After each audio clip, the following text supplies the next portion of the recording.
কাঞ্চন ফুল ফুটেছে।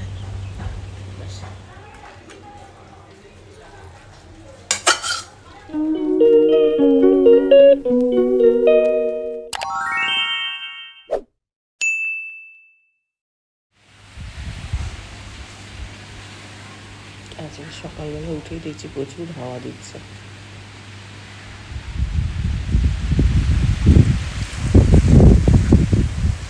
Good morning. আজকে সকাল থেকে আকাশের যা অবস্থা হয়েছিল, এখন মোটামুটি দেখছি যে রোদ উঠেছে। নাহলে সকালবেলাটা একদম মনে হচ্ছিল যেন প্রচুর বৃষ্টি হবে। দু একটা বৃষ্টি হয়েছে যদিও। গাছপালাগুলো একটু সকালবেলা এসে দেখতে হয়।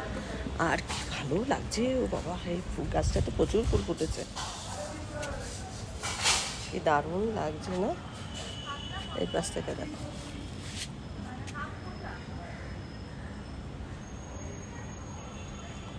গাছে জল দিতে হবে। সকাল থেকে ভাবলাম মেঘ করে আছে তো, হয়তো গাছে জল দিতে হবে না। দেখো কাঞ্চন ফুল ফুটেছে। এখন দুটো একটা করে করে কাঞ্চন ফুল ফুটছে। আর এই গাছটা ভালো লাগছে। আমার মাথা ভর্তি তেল। কালকে তেলের বোতল ভেঙেছে। আমার কর্তাকে বলেছি তোমার শাস্তি পাওয়া উচিত, তোমাকে 3টে জিনিস ভেঙেছে আমার শখের। 1 নম্বর জি বাংলার সেই জগ, খুব সুন্দর ছিল জগটা, কাচের জগ ভেঙেছে। আমার একটা মাটির হাঁড়ি ছিল, যেই হাঁড়িটা মানে যে দেখতো সেই বলতো খুব সুন্দর খুব সুন্দর, সেই হাঁড়ি ভেঙেছে। আর কালকে তেলের বোতলটা ভেঙেছে। আমি বলেছি যে তোমার শাস্তি পাওয়া উচিত। বলছে হ্যাঁ হ্যাঁ ঠিকই বলেছ, আমার শাস্তি পাওয়া উচিত। নারকেল গাছগুলো কি দুলছে, এমনকি আমার এই যে এসির পাখাটা পর্যন্ত ঘুরছিল এতক্ষণ, হাওয়া এতটাই দিচ্ছে। গাছে জল দিতে হবে না ভাবছিলাম, কিন্তু দিতে হবে। না দিলে গাছগুলো একদম সে শুকনো শুকনো হয়ে আছে, ঝিমিয়ে পড়ছে। না দিলে হবে না। গাছে জল দিতে দিতেই তোমাদের সাথে কথা বলি। এদিকে নয়নতারাগুলো খুব সুন্দর ফুটেছে, প্রত্যেকটা গাছ একেবারে ফুলে ভরে রয়েছে। কালকে ভীষণই গরম ছিল, কিন্তু সকালবেলা যে ওয়েদারটা ছিল তাতে টেম্পারেচারটা অনেকটাই কমে গেছে। আর কষ্ট হচ্ছে না, যেমনি কালকে খুব কষ্ট হচ্ছিলো গরমে, সেটা হচ্ছে না। এরকম ওয়েদার থাকলে মানে একদম শান্তি।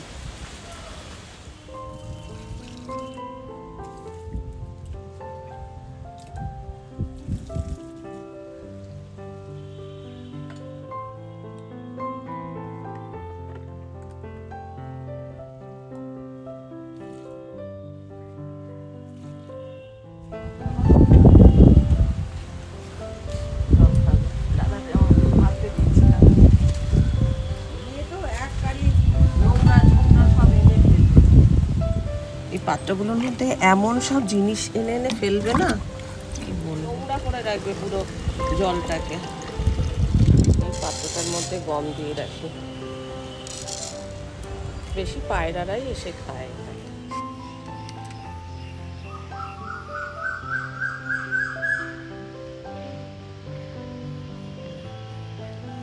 কোকিল ডাকছে, এরা ডিম পারবে, আর ওরা কোকিল ডিম পারবে আর ওরা বাচ্চা ফোটাবে। এই যে কাকের বাসা।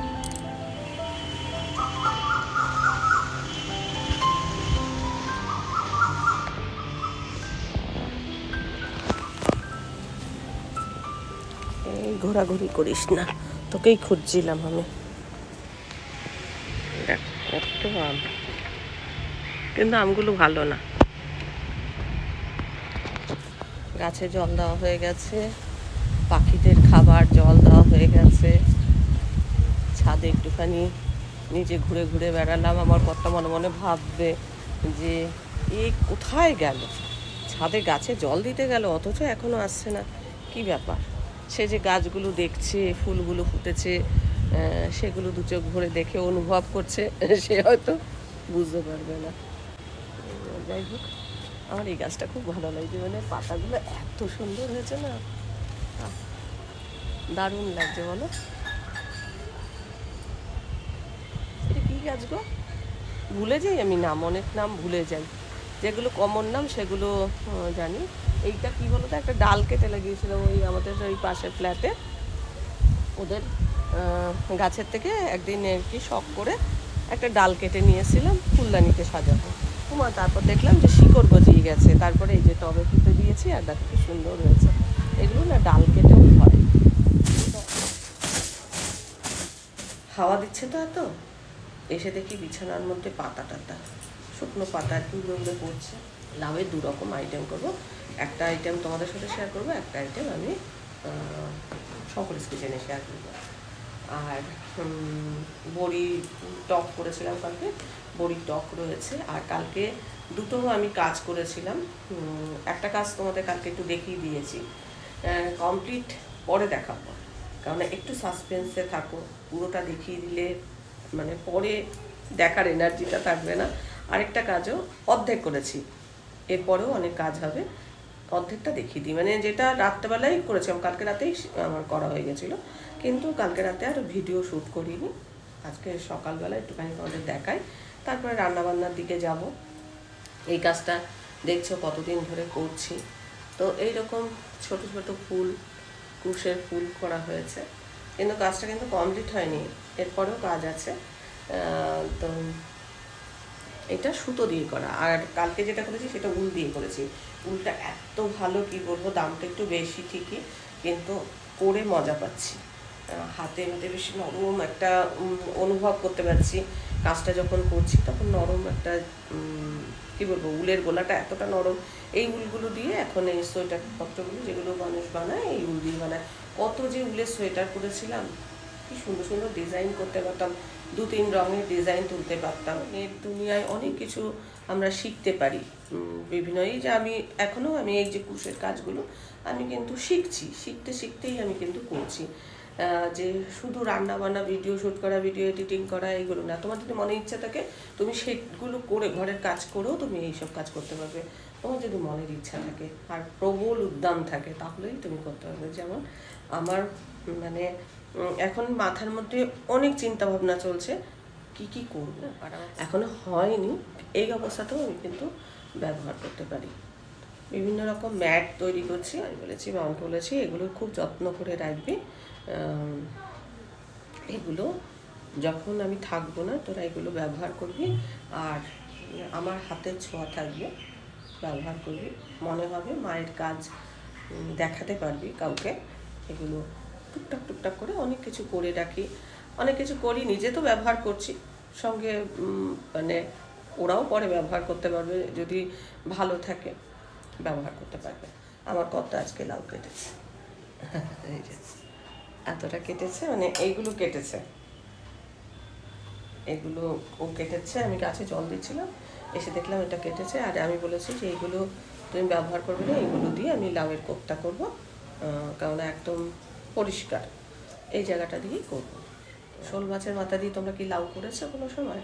করলে না, না করলে করো, 2 রকমভাবেই করা যায়। আজকে আমি একরকমভাবে করব, এছাড়া আমি আগেও ব্যবহার মানে করেছি, সেটা হয়তো ব্লগে শেয়ার করেছি। আজকে একটু ভাবছি অন্যরকমভাবে করবো।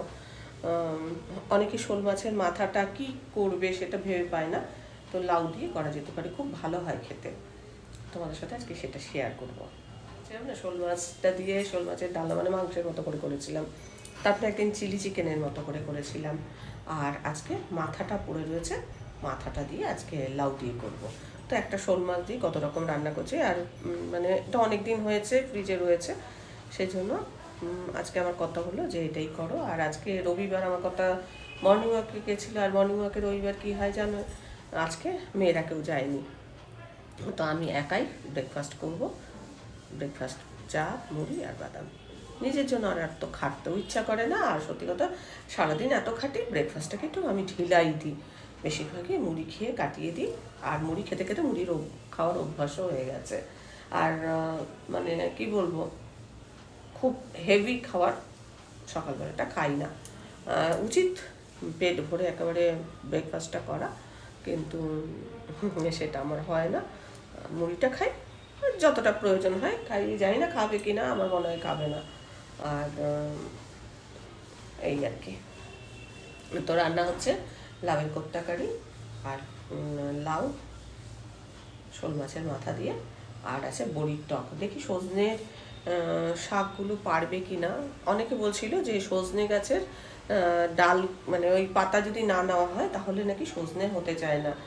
আমরা তো এর আগে এটা জানতাম না যে সজনের পাতা ওইগুলো আর কি ডালগুলোকে না ভাঙলে সজনে পরের বছর হতে চায় না। যে এই বছরটা শুনে একদিন খাওয়া হয়েছে, সেটা আমি রান্নার ভিডিও শ্যুট করেছি। আজকে দেখি যদি বলে তাহলে আবার আজকে তুলে নেবো আর কি, শাক ওইখান থেকে গাছের থেকে তুলবো, তুলে করব। আর সজনের শাকটা না খাওয়া খুব মানে উপকার, যাদের ধরো শরীরে ব্যথা আছে, মানে বিশেষ করে আমাদের মতো যাদের একটু ব্যথার সমস্যা আছে তারা খেতে পারো, কারণ এর মধ্যে প্রচুর পরিমাণে ক্যালসিয়াম থাকে। আর স্কিনও কিন্তু খুব ভালো হয়, ভিটামিন এও আছে। সেই জন্য মানে দেখবে গ্রামের লোকেরা কিন্তু খুব মানে এইসব খাবারগুলো খায়। আমরা শহরের লোকেরা এইসব খাবারগুলো খেতে চাই না, আমরা অত্যাধুনিক ফাস্টফুড হ্যান ত্যান খাই, যার জন্য আমাদের শরীরটা গ্রামের লোকেরা যতটা খাটতে পারে আমরা ততটা খাটতে পারি না। ওদের খাটুনিটা একরকম, আবার আমাদের খাটুনিটা হয়তো অন্য ধরনের হয়, কিন্তু ওরা না কায়িক পরিশ্রমটা খুব ভালো করতে পারে। কারণ আমার এক মামা শ্বশুর আছে, মানে কত বয়স বুঝতেই পারবে না, একদম ছিপছিপে চেহারা, মানে মাইলের পর মাইল দিব্যি হেঁটে চলেছে, খুব সুন্দর মানে চেহারা টেহারা, একেবারে যাকে বলবো যে না রোগা না মোটা এরকম। তো ওদের আমি দেখেছি যে এইসব মানে গ্রাম্য খাবারগুলোই খেতে অভ্যস্ত। আমাদের এখানে যদি আমরা এসে মানে কোনো বিয়ে বাড়িতে যদি পোলাও মাংস টাংস হয় তাহলে ওরা খেয়ে শান্তি পায় না। ওরা মানে ডাল ভাত তরকারি যদি দেওয়া হয় তাহলে যেটা যতটা শান্তি করে খায়, পোলাও বিরিয়ানি এগুলো শান্তি করে খেতে পারে না। আমি যেমনি মানে ওর মামার বাড়িতে ধানের গোলা টোলা সবই আছে, বিয়ের পর অনেকবার গেছি। তো মামার বাড়িতে আর কি একদম ওই যে ঢেকি ছাটা যে চাল লাল লাল মোটা মোটা সেই চালেরই ভাত খায়। এবার আমরা তো এখানে ওই চালটা খাই না। এবার আমাকে যখন দিয়েছে না, আমি ভাতটা মাখাচ্ছি, ভাতে জড়ায় না, মানে ধরো মাখালে একটুখানি সফট হয়ে একটার সাথে আরেকটা একটুখানি একটা মাখো মাখো হয়, সেই ব্যাপারটা আসছে না। মানে যে ঝুড়ো ঝুড়ো, যে মুড়ি খেলে ঝুড়ো হয় না ওরকম টাইপের মনে হচ্ছে, ভাতটাও ওই রকম।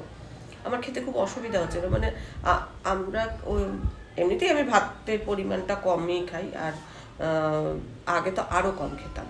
তো এইটুকুটুকু ভাত খাচ্ছি, ওরা তো দেখে অবাক হয়ে যায়।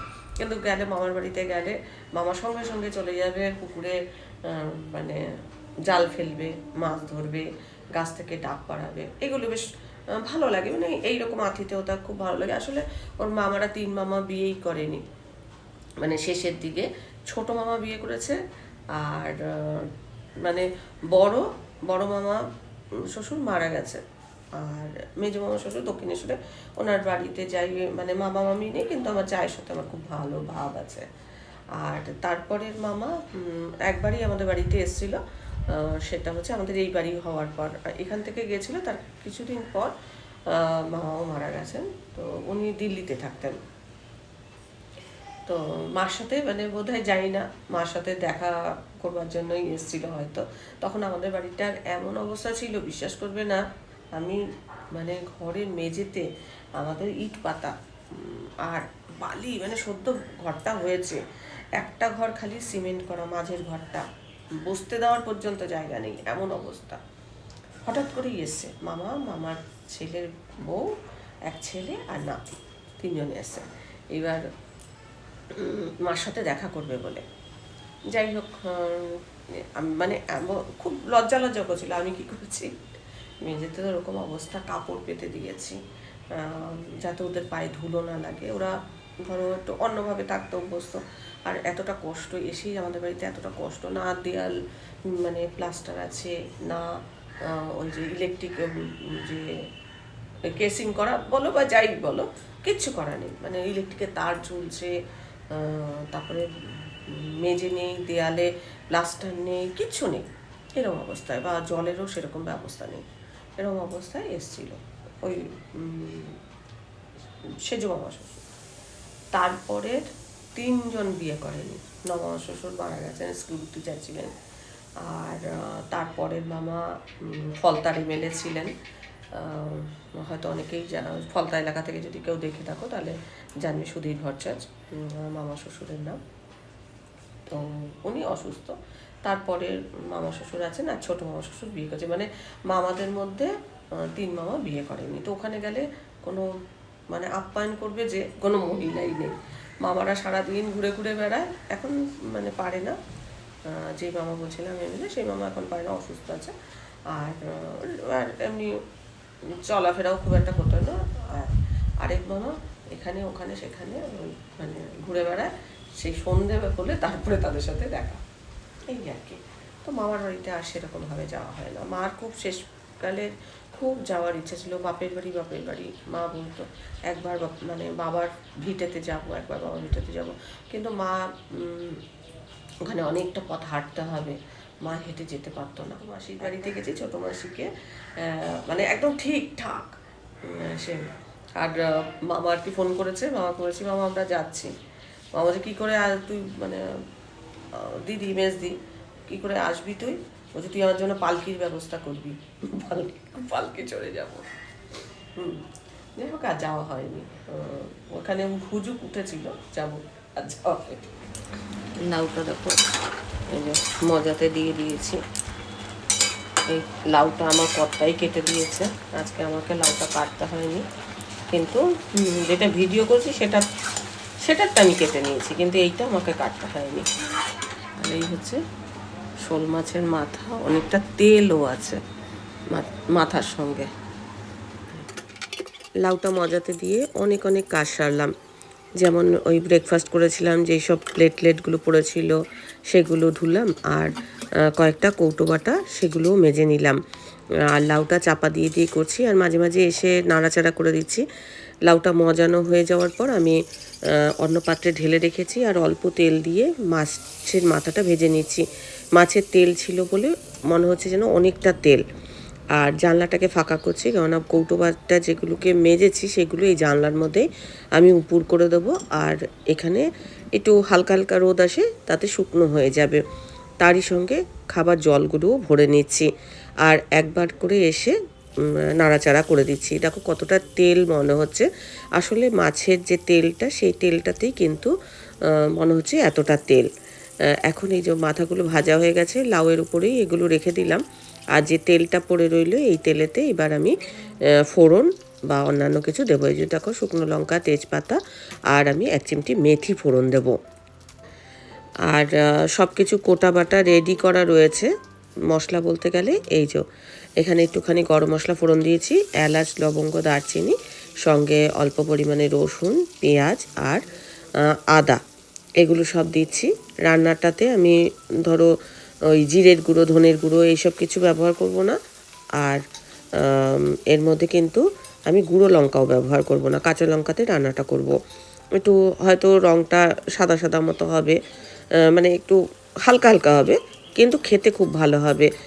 অল্প পরিমাণে হলুদ দিয়ে আমি নেড়ে চেড়ে নিয়েছি, আর মজিয়ে রাখা লাউ আর মাছের মাথাটা এবার দিয়ে খুব ভালো করে কষিয়ে নেব। এই যে জলটা, লাউয়ের যে জলটা আছে সেটা অল্প অল্প পরিমাণে ছিল, এইবার মাছের মাথার সাথে ওইটা মজবে, তখন খেতে স্বাদ হবে। নুন মিষ্টি স্বাদ মতো দিয়েছি, সঙ্গে কাঁচা লঙ্কা দিয়ে দিচ্ছি। এবার এটা নেড়ে চেড়ে শুকনো করে নেব, তাহলেই এই যে মাছের মাথা দিয়ে লাউ ঘন্ট এটা রেডি হয়ে যাবে।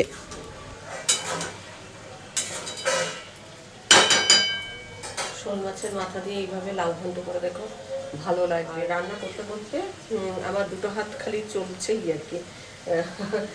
এই বোতল টোতল যেগুলো ফাঁকা হচ্ছে পরিষ্কার করছি, এক দিক দিয়ে পরিষ্কার করছি, আর একদিক দিয়ে এই রান্নাবান্নাগুলো সারছি। তার কারণ মানে চৈত্র মাস তো পড়েই গেছে, কদিন পর বৈশাখ মাস পড়বে, পুরোনো বছরে যত ময়লা যত কিছু সব ধুয়ে সাফ করে ফেলি, আবার নতুন করে রান্নাঘরটাগুলো পরিষ্কার করব। মানে আমি তো ধরো একসঙ্গে সব করতে পারবো না, যেই কৌটোগুলো ফাঁকা হচ্ছে ধুয়ে ধুয়ে আলাদা করে সরিয়ে রাখছি, এখন আর ওগুলো কিছু করবো না। আর মানে কিছু মশলাপাতি কিচ্ছু ভরবো না, জাস্ট খালি ধুচ্ছি আর একটা করে মানে জায়গায় জড়ো করে দিচ্ছি। পরে যখন সব মানে একদম রান্নাঘরটা পুরো পরিষ্কার হয়ে যাবে, তারপরে সব আবার নতুন করে গোছাবো। যখন একদম মানে পুরোপুরি পরিষ্কার হয়ে যাবে তারপরে আমি একটা মানে হোম ট্যুর আর কি দেওয়ার চেষ্টা করব। জানি না কতটা কি করতে পারবো, এমনি রেগুলার ব্লগ তো আসছেই।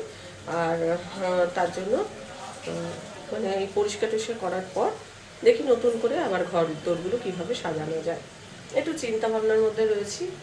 ভাবছি কী করবো না করবো সেগুলো একটু ভাবছি। কালকে এই বোতল দুটো কেনা হয়েছে, এখনও জল ভরিনি। এটা একটুখানি ভালো করে ধুয়ে মেজে পরিষ্কার করে নিয়ে তারপর জল ভরবো। আমার একটা সাদা বোতল ছিল, সেই ওটা শ্রেয়া অফিসে নিয়ে যেত। এবার নিয়ে গিয়ে একদিন কী করছে, গলা ব্যথা করছিল, গরম জল ভরেছে। গরম জল ভরে এবার বোতল গাছে এরকমভাবে মানে সে হয়ে ঘাটটা বেঁকে গেছে।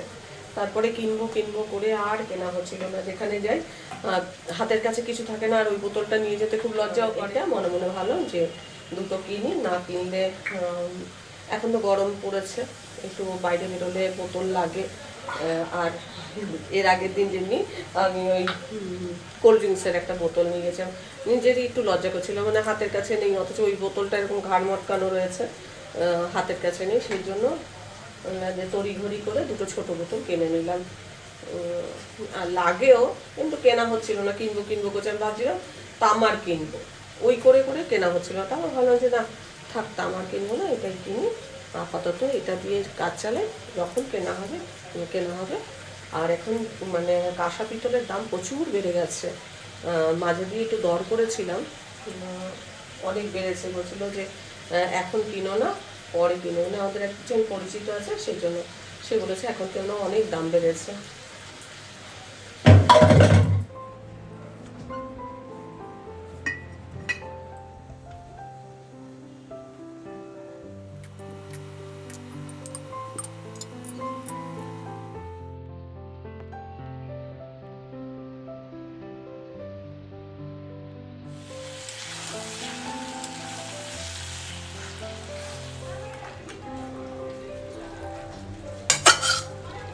এই হচ্ছে বড়ির টক, কালকে কিছুটা খাওয়া হয়েছে, আজকে কিছুটা খাওয়া হবে। অনেকটা মাছের যে টক হয়, সেই মাছের টকের মতো খেতে লাগবে।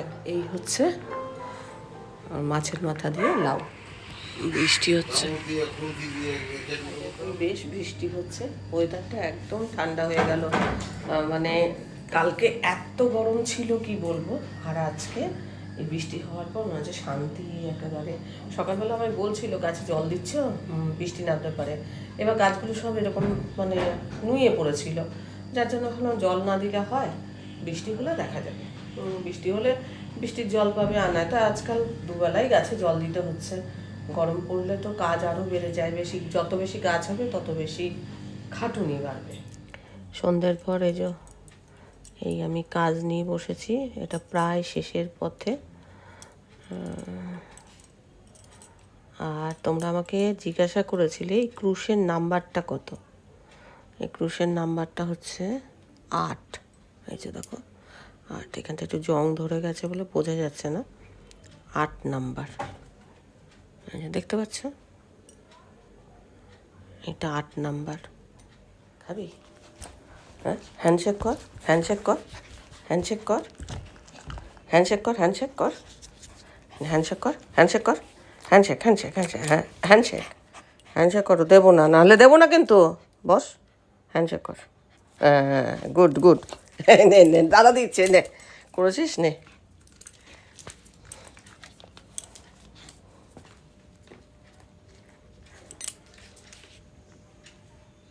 এখন এটা ছাড়াছাড়ি নেই।